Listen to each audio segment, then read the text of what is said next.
ಸ್ನೇಹಿತರೆ ನಮಸ್ಕಾರ. ನಾನು ಸಂಗಮೇಶ್ ಹುಗಾರ್ ಸಿಡಿಎನ್ ಯೂಟ್ಯೂಬ್ ಚಾನಲ್ಗೆ ಸ್ವಾಗತ. ಬಂಧುಗಳು, ಇದುವರೆಗೆ ಯಾರು ನಮ್ಮ ಯೂಟ್ಯೂಬ್ ಚಾನಲ್ ಅನ್ನು ಸಬ್ಸ್ಕ್ರೈಬ್ ಮಾಡಿಲ್ಲ, ಸಬ್ಸ್ಕ್ರೈಬ್ ಮಾಡಿ, ಶೇರ್ ಮಾಡಿ ಅಂತ ಹೇಳ್ತಾ ಬನ್ನಿ ಇವತ್ತು ಮತ್ತೊಂದು ವಿಷಯದೊಂದಿಗೆ ನಿಮ್ಮ ಮುಂದೆ ಬಂದಿದ್ದೇನೆ. ಅದೇನಪ್ಪಾ ಅಂತಂದ್ರೆ, ನೀವೆಲ್ಲ ಕೇಳಿರ್ತೀರಾ, ನೋಡಿರ್ತೀರಾ, ಬಹಳಷ್ಟು ದಿನಗಳಿಂದ ಅಂದ್ರೆ ಸುಮಾರು ಒಂದು 15 ದಿನಗಳಿಂದ ಈ ಬಹಳಷ್ಟು ಚರ್ಚೆ ಆಗಿರ್ತಕ್ಕಂಥ ವಿಷಯ ಏನಪ್ಪಾ ಅಂತಂದ್ರೆ, ಈ ಗೃಹಲಕ್ಷ್ಮಿ ಹಣದ ಬಗ್ಗೆ ಕುರಿತು ಬಹಳಷ್ಟು ಚರ್ಚೆ ಆಗ್ತಾ ಇದೆ. ಸರ್ಕಾರದ ಮುಂದೆ ಸಾಕಷ್ಟು ಪ್ರಶ್ನೆಗಳ ಮೇಲೆ ಪ್ರಶ್ನೆಗಳ ಸುರಿಮಳೆ ಆಗ್ತಾ ಇದೆ. ಆದರೂ ಕೂಡ ಜಗ್ಗದ ಬಗ್ಗದ ಸರ್ಕಾರ ಇದುವರೆಗೆ ಕೂಡ ಗೃಹಲಕ್ಷ್ಮಿ ಹಣವನ್ನ ನಮ್ಮ ಮಹಿಳೆಯರಿಗೆ ಹಾಕಿಲ್ಲ ಅಂತಾನೆ ಹೇಳ್ಬೋದು. ಸೊ ಇತ್ತೀಚಿನ ದಿನಗಳಲ್ಲಿ ಸಾಕಷ್ಟು ಚರ್ಚೆಗೆ ಬರ್ತಾ ಇದೆ. ಯಾಕಪ್ಪ ಅಂತಂದ್ರೆ, ನಾವು ದಿನನಿತ್ಯ ನೋಡ್ತಾ ಇರ್ತೇವೆ, ಖಜಾನೆ ಖಾಲಿ ಐತೆ ಏನೋ, ಸರ್ಕಾರ ಹತ್ರ ದುಡ್ಡು ಇಲ್ಲ ಏನೋ, ಮತ್ತೆ ಗೃಹಲಕ್ಷ್ಮಿ ರೊಕ್ಕ ಯಾಕೆ ಬರ್ತಾ ಇಲ್ಲ ಮಹಿಳೆಯರಿಗೆ ಅನ್ನೋದ್ರ ಬಗ್ಗೆ ಸಾಕಷ್ಟು ಚರ್ಚೆಗಳು ದಿನನಿತ್ಯನೇ ಆಗ್ತಾನೆ ಇದೆ. ಸೊ ಒಂದು 15 ದಿನಗಳಿಂದ ಕೂಡ ಸಾಕಷ್ಟು ಈ ವಿಷಯ ಚರ್ಚೆಯಲ್ಲಿ ಬರ್ತಾನೆ ಇದೆ. ಮಾನ್ಯ ಮುಖ್ಯಮಂತ್ರಿಗಳಿಗೆ ಕೂಡ ಈ ಪ್ರಶ್ನೆಯನ್ನು ಕೇಳಿದ್ದಾರೆ. ಹಾಗೆ ಉಪಮುಖ್ಯಮಂತ್ರಿಗಳಿಗೂ ಕೂಡ ಈ ಪ್ರಶ್ನೆ ಕೇಳಿದ್ದಾರೆ. ಮತ್ತು ಮಹಿಳಾ ಮತ್ತು ಮಕ್ಕಳ ಅಭಿವೃದ್ಧಿಯ ಇಲಾಖೆಯ ಸಚಿವೆಯಾದಂತಹ ಲಕ್ಷ್ಮೀ ಹೆಬ್ಬಾಳ್ಕರ್ ಮೇಡಮ್ ಅವರಿಗೂ ಕೂಡ ಈ ಪ್ರಶ್ನೆಯನ್ನು ಕೇಳಿದ್ದಾರೆ. ಎಲ್ಲರಿಗೂ ಒಂದೇ ಉತ್ತರ, ನಾವು ಗೃಹಲಕ್ಷ್ಮಿ ಯಾವುದೇ ಕಾರಣಕ್ಕೂ ನಿಲ್ಲಿಸಲ್ಲ, ನಾವು ಕೊಡ್ತೇವೆ ಅಂತ ಅನ್ನೋ ಮಾತನ್ನ ಹೇಳ್ತಾ ಇದ್ದಾರೆ. ಸೊ ಕೊಡ್ತೇವೆ ಅಂತ ಹೇಳಿದವರು ಯಾಕೋ ಸರಿಯಾಗಿ ಕೊಡ್ತಾ ಇಲ್ಲ ಅನ್ನೋದು ಇಲ್ಲಿ ಒಂದು ಮುಖ್ಯವಾದ ಪ್ರಶ್ನೆ ಆಗಿದೆ. ಸೊ ಸಾಕಷ್ಟು ಜನ ಏನ್ ಮಾಡ್ತಾ ಇದ್ದಾರೆ, ಮಹಿಳೆಯರು ಗೃಹಲಕ್ಷ್ಮಿ ನಿಂತು ಹೋಯ್ತೇನೋ ಅನ್ನೋ ಒಂದು ಆತಂಕದಲ್ಲಿ ಬಹಳಷ್ಟು ಮಹಿಳೆಯರಿದ್ದಾರೆ. ಯಾಕಪ್ಪ ಅಂತಂದ್ರೆ, ಕಳೆದ ಡಿಸೆಂಬರ್ ತಿಂಗಳಿಂದ ಕೂಡ ಇದುವರೆಗೆ ಯಾವುದೇ ರೀತಿಯ ಗೃಹಲಕ್ಷ್ಮಿ ಹಣ ಯಾರಿಗೂ ಕೂಡ ಬಂದಿಲ್ಲ. ಒಂದು 3-4 ತಿಂಗಳಾಯ್ತು, ಯಾರಿಗೂ ಕೂಡ ಗೃಹಲಕ್ಷ್ಮಿ ಹಣ ಇದುವರೆಗೆ ಜಮಾ ಆಗಿಲ್ಲ. ಸೊ ಒಂದಿಷ್ಟು ವಿಚಾರಗಳನ್ನ ಇವತ್ತು ಈ ಗೃಹಲಕ್ಷ್ಮಿ ಸಂಬಂಧಪಟ್ಟಂಗೆ ನಾನು ನಿಮ್ ಜೊತೆಗೆ ಹಂಚಿಕೊಳ್ತಾ ಹೋಗ್ತೀನಿ.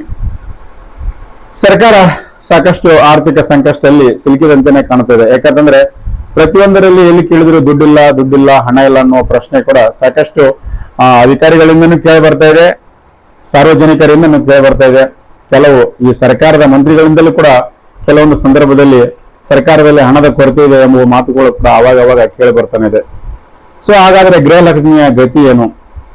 ಗೃಹಲಕ್ಷ್ಮಿ ಬರುತ್ತಾ ಅಥವಾ ನಿಲ್ಲುತ್ತಾ ಅನ್ನೋ ಪ್ರಶ್ನೆ ಸಾಕಷ್ಟು ಜನರಿಗೆ ಕಾಡ್ತಾನೆ ಇದೆ. ಯಾಕಂತಂದ್ರೆ, ಕಳೆದ 3-4 ತಿಂಗಳಿಂದ ಗೃಹಲಕ್ಷ್ಮಿ ಹಣ ಯಾರಿಗೂ ಬಂದಿಲ್ಲ. ಸೊ ಈ ಗೃಹಲಕ್ಷ್ಮಿ ಹಣವನ್ನು ನಂಬಿಕೊಂಡು ಸಾಕಷ್ಟು ಜನರು ಅನೇಕ ಒಂದು ಕೆಲಸಗಳನ್ನ ಮಾಡಿಕೊಂಡಿರ್ತಾರೆ, ಅದಕ್ಕೆ ಅಡಾಪ್ಟ್ ಆಗಿರ್ತಾರೆ. ಜೊತೆಗೆ ಈ ಗೃಹಲಕ್ಷ್ಮಿ ಹಣ ಬರ್ತದೆ ಅಂತ ತಿಳ್ಕೊಂಡು ಬೇರೆ ಬೇರೆ ವಿಷಯದಲ್ಲಿ ಕೂಡ ಅವರು ಒಂದಿಷ್ಟು ಕಮಿಟ್ಮೆಂಟ್ ಗಳನ್ನ ಮಾಡ್ಕೊಂಡಿರ್ತಾರೆ.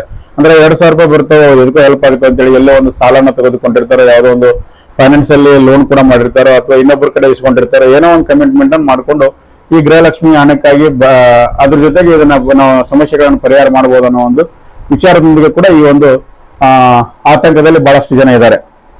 ಸೊ ವಿಷಯ ಇಷ್ಟೇ, ಗೃಹಲಕ್ಷ್ಮಿ ಹಣ ಯಾಕೆ ಡಿಲೇ ಆಗ್ತಾ ಇದೆ ಅನ್ನೋದು ಇವತ್ತಿನ ಮುಖ್ಯವಾದಂತಹ ಒಂದು ವಿಷಯ. ಸೊ ಬಂದ್ರೆ ನೀವು ನೋಡ್ತಾ ಇದ್ದೀರಿ, ಸಾಕಷ್ಟು ಮೊನ್ನೆ ಮಹಿಳಾ ಮತ್ತು ಮಕ್ಕಳ ಕಲ್ಯಾಣ ಇಲಾಖೆಯ ಸಚಿವರಾದಂತಹ ಲಕ್ಷ್ಮೀ ಹೆಬ್ಬಾಳ್ಕರ್ ಮೇಡಮ್ ಅವರು ಹೇಳಿದ್ರು. ಏನ್ ಹೇಳಿದ್ರಪ್ಪ ಅಂತಂದ್ರ, ಇಲ್ಲ ನಾವು ತಾಲೂಕು ಪಂಚಾಯತಿಯಿಂದ ನೇರವಾಗಿ ಹಾಕ್ಬೇಕಂತ ಮಾಡಿದ್ದೇವೆ, ಅನೇಕ ಟೆಕ್ನಿಕಲ್ ತೊಂದರೆ ಇರುವುದರಿಂದ ನಾವು ಅದನ್ನ ಮಾಡಕ್ ಆಗ್ತಾ ಇಲ್ಲ. ಈಗ ನಾವು ಸಮಾಜ ಕಲ್ಯಾಣ ಇಲಾಖೆಯಿಂದ ಅಂದ್ರೆ ಈ ತಾಲೂಕು ಪಂಚಾಯತಿಗಳಿಗೆ ನಾವೆಲ್ಲ ಕೊಟ್ಟಿದ್ದೇವೆ, ತಾಲೂಕು ಪಂಚಾಯತಿಗಳಿಂದ ರಿಟರ್ನ್ ನಮಗೆ ಬರಬೇಕು, ನಮ್ಮ ಇಲಾಖೆಗೆ ಬಂದ ಮೇಲೆ ನಾವು ರಿಟರ್ನ್ ಏನ್ ಮಾಡ್ತೀವಿ ಅಂದ್ರೆ ಮಹಿಳೆಯರಿಗೆ DBT ಮುಖಾಂತರ ಹಣವನ್ನು ಹಂಚುವಂತ ಪ್ರಯತ್ನ ಮಾಡ್ತೇವೆ ಅಂತ ಹೇಳಿ ಹೇಳಿದ್ರು. ಸೊ ಅವ್ರು ಏನ್ ಹೇಳಿದ್ರಪ್ಪ ಅಂತಂದ್ರೆ, ಒಂದು 8 ದಿನದಲ್ಲಿ ಅಂದ್ರೆ ಫೆಬ್ರವರಿ ಕೊನೆಯಲ್ಲಿ ನಾವು ಖಂಡಿತವಾಗಿ ಎಲ್ಲರಿಗೂ ಕೂಡ ಒಂದು ಗೃಹಲಕ್ಷ್ಮಿ ಹಣವನ್ನು ತಲುಪಿಸುವಂತ ವ್ಯವಸ್ಥೆ ಮಾಡ್ತೇವೆ ಅಂತ ಹೇಳಿದ್ರು. ಆದ್ರೆ ಇವತ್ತು 2ನೇ ತಾರೀಕು, ಇದುವರೆಗೂ ಕೂಡ ಯಾರಿಗೆ ಗೃಹಲಕ್ಷ್ಮಿ ಹಣ ಬಂದಿಲ್ಲ. ಸೊ ಅವರು ಹೇಳಿರೋದು ಫೆಬ್ರವರಿ 2ನೇ ವಾರದಲ್ಲಿ ಹೇಳಿದ್ರು. ಅಂದ್ರೆ ಫೆಬ್ರವರಿ ಕೊನೆಯವರೆಗೆ ಅಂದ್ರೆ ಫೆಬ್ರವರಿ ಅಂತ್ಯದ ಒಳಗಾಗಿ ನಾವು ಸುಮಾರು 3 ತಿಂಗಳ ಗೃಹಲಕ್ಷ್ಮಿ ಹಣವನ್ನ ನಾವು ನೇರವಾಗಿ ಮಹಿಳೆಯರಿಗೆ ಬಿಡ್ತೇವೆ, ಅಂದ್ರೆ ಅವರ ಅಕೌಂಟ್ಗೆ ನಾವು ಜಮಾ ಮಾಡ್ತೇವೆ ಅಂತ ಹೇಳಿದ್ರು. ಒಮ್ಮೆ ಹೇಳಿದರು 6,000 ಕೂಡ ಒಂದೇ ಕಂತಲ್ಲಿ ನಾವು ಬಿಡ್ತೇವೆ ಅಂತ ಕೂಡ ಹೇಳಿದ್ದಾರೆ. ಇಲ್ಲ, ಒಂದೇ ಕಂತನ್ನ ಹಂತವಾಗಿ 2,500 ರೂಪಾಯಿ ಅಂತ 3 ಕಂತುಗಳಲ್ಲಿ ಬಿಡ್ತೇವೆ ಅಂತ ಹೇಳಿದ್ದಾರೆ. ಸೊ ವಿವಿಧ ರೀತಿಯಾದಂತಹ ಒಂದು ಆಶ್ವಾಸನೆ ಕೂಡ ಕೊಟ್ಟಿದ್ದಾರೆ.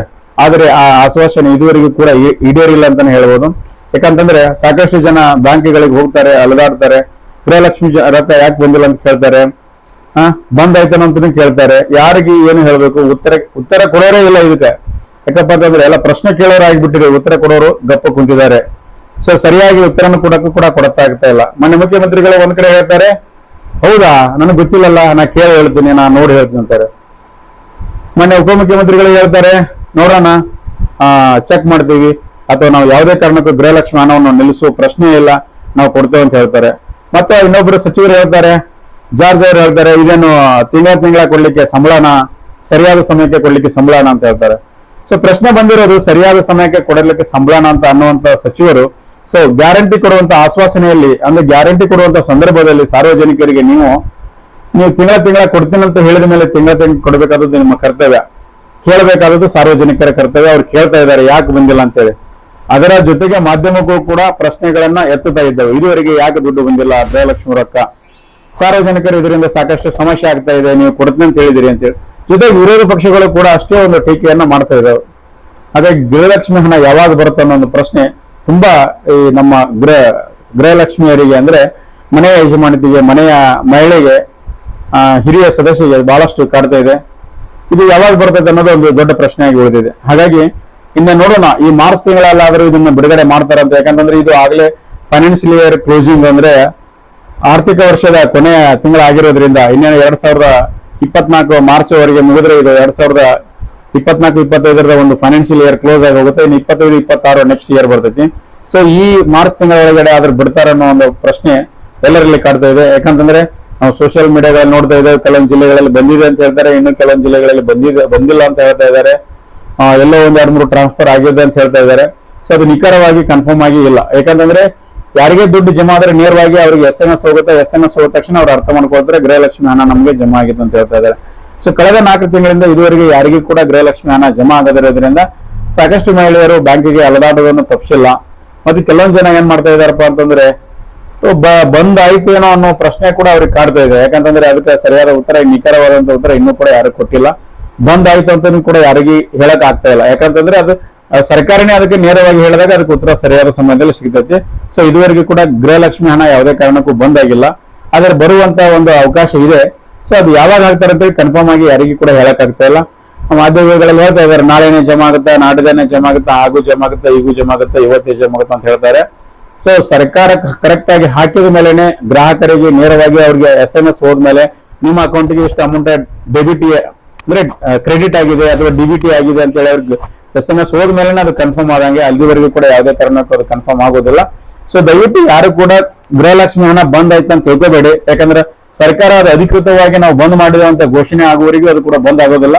ಸೊ ಕೊಡೋದ್ರೊಳಗೆ ಸ್ವಲ್ಪ ಹೆಚ್ಚು ಕಡಿಮೆ ಆಗಬೇಕು. ಯಾಕಂತಂದ್ರೆ ಸರ್ಕಾರ ಕೂಡ ಸಾಕಷ್ಟು ಆರ್ಥಿಕ ಒಂದು ಸಂಕಷ್ಟದಲ್ಲಿದೆ ಅಂತ ಹೇಳ್ಬೋದು. ಮುಖ್ಯಮಂತ್ರಿಗಳು ಹೇಳ್ತಾ ಇದ್ದಾರೆ ಎಲ್ಲಿ ಆರ್ಥಿಕ ಸಂಕಷ್ಟ ಇದೆ, ಎಲ್ಲಿ ದುಡ್ಡಿಗೆ ಕೊರತೆ ಇದೆ, ದುಡ್ಡಿಲ್ಲ ಅಂತ ಹೇಳಿದವರು ಅಂತ ಯಾರು ಹೇಳಿದ್ರಪ್ಪ ಅಂತೇಳಿ ಸಾಕಷ್ಟು ಸಮಯದಲ್ಲಿ ಮಾಧ್ಯಮದವರ ಮೇಲೆ ಅವರು ಹರಿಯಾದಿದ್ದು ಉಂಟು. ಯಾಕಪ್ಪ ಅಂತಂದ್ರೆ ನೋಡ್ತಾ ಇರ್ತೇವೆ. ಮೊನ್ನೆ ಒಬ್ರು ಪ್ರಶ್ನೆ ಕೇಳಿದ್ರು, ಸರ್ ಸರ್ಕಾರದಲ್ಲಿ ಆರ್ಥಿಕ ತೊಂದರೆ ಇದೆಯಾ, ಹಣ ಇಲ್ಲ ಅಂತ ಹೇಳ್ತಾರೆ ಅಂತ. ಯಾರು ಹೇಳಿದ್ರಪ್ಪ ನಿನಗೆ ಹಣ ಇಲ್ಲ ಅಂತ? ಯಾರು ಹೇಳಿದ್ರು? ಹಣ ಸಾಕಷ್ಟು ಇದೆಯಲ್ಲ ಅಂತಾರೆ. ಸೊ ಸಾಕಷ್ಟು ಹಣ ಇರ್ತಕ್ಕಂತ ಸರ್ಕಾರ ಯಾಕೆ ತಿಂಗಳ ಸರಿಯಾಗಿ ಗೃಹಲಕ್ಷ್ಮಿಯವರಿಗೆ ಹಣವನ್ನ ಸರಿಯಾದ ಸಮಯಕ್ಕೆ ಹಾಕ್ತಾ ಇಲ್ಲ ಅನ್ನೋ ಒಂದು ಪ್ರಶ್ನೆ ಬಹಳಷ್ಟು ಜನರಿಗೆ ಕಾಡ್ತಕ್ಕಂಥ ಪ್ರಶ್ನೆ. ಇದೇ ಒಂದು ದೊಡ್ಡ ಸಮಸ್ಯೆ ಆಗಿದೆ. ಯಾಕಂತ ಅಂತಂದ್ರೆ ಮೊದಲೆಲ್ಲ ಕರೆಕ್ಟ್ ಆಗಿ ಬಂತು. ಎಲೆಕ್ಷನ್ ಮೂವ್ಮೆಂಟ್ ಅಲ್ಲೆಲ್ಲ ಒಂದೇ ತಿಂಗಳಲ್ಲಿ 2 ತಿಂಗಳು 3 ಕಂತು ಕೂಡ ಡೆಬಿಟ್ ಆಯ್ತು, ಅಂದ್ರೆ ಕ್ರೆಡಿಟ್ ಆಯ್ತು ಅಕೌಂಟ್ಗಳಿಗೆ DBT ಮುಖಾಂತರ. ಸೊ ಈ ಸಂದರ್ಭದಲ್ಲಿ ಯಾಕೆ ಆಗ್ತಾ ಇಲ್ಲ ಅನ್ನೋ ಪ್ರಶ್ನೆ ಸಾಕಷ್ಟು ಜನರಿಗೆ ಕಾಡ್ತಾ ಇದೆ. ಸೊ ಅನೇಕ ಇಲಾಖೆಗಳಲ್ಲಿ ಅನೇಕ ಒಂದು ಇದರಲ್ಲಿ ಕೂಡ ನಾವು ಕೇಳಿದ್ರು ಕೂಡ ಸರ ದುಡ್ಡಿಲ್ಲ, ಆಗ್ತಾ ಇಲ್ಲ ಕೆಲಸ, ಫಂಡ್ ಇಲ್ಲ ಅಂತ ಹೇಳ್ತಾ ಇದ್ದಾರೆ. ಸೊ ಅಂತ ಒಂದು ಸಂದರ್ಭದಲ್ಲಿ ಈ ಗೃಹಲಕ್ಷ್ಮಿ ಹಣ ಬಿಡುಗಡೆ ಆಗಲಿಕ್ಕೆ ಲೇಟ್ ಆಗಿರ್ಬೋದು, ಯಾವುದೇ ಕಾರಣಕ್ಕೂ ಬಂದ್ ಆಗಿಲ್ಲ ಅಂತಾನೆ ಹೇಳ್ಬೋದು. ಬಂದ್ ಆಯ್ತಪ್ಪ ಅಂತಂದ್ರೆ ಅಧಿಕೃತವಾಗಿ ಸರ್ಕಾರದವರು ಘೋಷಣೆ ಮಾಡಿದ್ರೆ ಕೂಡ ಅದು ಬಂದ್ ಆದಾಗೆ. ಅದುವರೆಗೂ ಕೂಡ ಸ್ವಲ್ಪ ನಾವು ಕಾದು ನೋಡೋಣ ಅಂತ ಹೇಳ್ತಾ ಗೃಹಲಕ್ಷ್ಮಿಯ ಜನ ಈ ತಿಂಗಳಾದ್ರೂ ಬರ್ಲಿ ಅಂತ ಹೇಳ್ತಾ, ಯಾಕಂತಂದ್ರೆ ಬರ್ಬೋದು ಅಂತ ಅನ್ಸುತ್ತೆ, ನನಗನ್ಸುತ್ತೆ. ಯಾಕಂತಂದ್ರೆ ಈಗ ನಾವು ನೋಡ್ತಾ ಇರ್ತೇವೆ ಕೆಲವೊಂದು ಯೂಟ್ಯೂಬ್ ಚಾನೆಲ್ಗಳಲ್ಲಿ ನಾಳೆನೆ ಜಮಾ ಆಗುತ್ತೆ, 6,000 ರೂಪಾಯಿ ಒಂದೇ ಕಂತಲ್ಲಿ ಜಮಾ ಆಗುತ್ತೆ ಅಥವಾ ಬೇರೆ ಬೇರೆ ರೀತಿಯಲ್ಲಿ ಜಮಾ ಆಗುತ್ತೆ ಯೂಟ್ಯೂಬ್ ಅಲ್ಲೆಲ್ಲ ಹೇಳ್ತಾ ಇರ್ತಾರೆ. ಸೊ ಅದು ನಿಖರವಾದಂತ ಮಾಹಿತಿ ಆಗಿರೋದಿಲ್ಲ. ಸೊ ನನಗೂ ಕೂಡ ನಿಖರವಾದಂತ ಮಾಹಿತಿ ಇಲ್ಲದೆ ಇರೋದ್ರಿಂದ ನಾನು ಏನ್ ಹೇಳ್ತಿದ್ದೀನಪ್ಪ ಅಂತಂದ್ರೆ ಯಾವುದೇ ಕಾರಣಕ್ಕೆ ಬಹಳಷ್ಟು ಜನ ಕೇಳ್ತಾ ಇರ್ತಾರೆ, ಸೊ ಗೃಹಲಕ್ಷ್ಮಿ ಹಣ ಬಂದ್ ಐತೆ ಹೆಂಗ ಅಂತ ಕೇಳ್ತಾ ಇರ್ತಾರೆ. ಸೊ ಯಾವುದೇ ಕಾರಣಕ್ಕೆ ಗೃಹಲಕ್ಷ್ಮಿ ಹಣ ಬಂದ್ ಆಗಿಲ್ಲ, ಬರ್ಬೋದು. ಆದ್ರೆ ಈ ತಿಂಗಳಲ್ಲಿ ಕಾದ್ ನೋಡೋಣ. ಅವರು ಹೇಳಿದಂತೆ, ಸಚಿವರು ಹೇಳಿದಂತೆ ಏನ್ ಹೇಳಿದ್ರಪ್ಪ ಅಂತಂದ್ರೆ ಫೆಬ್ರವರಿ ಕೊನೆಯ ಒಳಗಾಗಿ ನಾವು 3 ತಿಂಗಳ ಹಣವನ್ನ ಬಿಡುಗಡೆ ಮಾಡ್ತೇವೆ ಅಂತ ಹೇಳಿದ್ರು. ಸೊ ಇದುವರೆಗೂ ಕೂಡ ಹಣ ಜಮಾ ಆಗಿಲ್ಲ. ಹಾಗಾಗಿ ಇದು ಮಾರ್ಚ್ ತಿಂಗಳ ಇನ್ ಮುಂದೆ ಆದ್ರೂ ಈ ತಿಂಗಳಲ್ಲಿ ಆದ್ರೂ ಜಮಾ ಆಗತ್ತಂತ ಕಾದ್ ನೋಡೋಣ. ಆದಷ್ಟು ಬೇಗ ಗೃಹಲಕ್ಷ್ಮಿ ಹಣ ಎಲ್ಲರಿಗೂ ಸಿಗಲಿ, ಅವರ ಒಂದು ಕಮಿಟ್ಮೆಂಟ್ಗಳಿಗೆ ಅದು ಸಹಾಯವಾಗಲಿ ಅಂತ ಹೇಳ್ತಾ ಇವತ್ತಿನ ವಿಡಿಯೋನ ಮುಗಿಸ್ತೀನಿ. ನಮಸ್ಕಾರ, ಧನ್ಯವಾದ.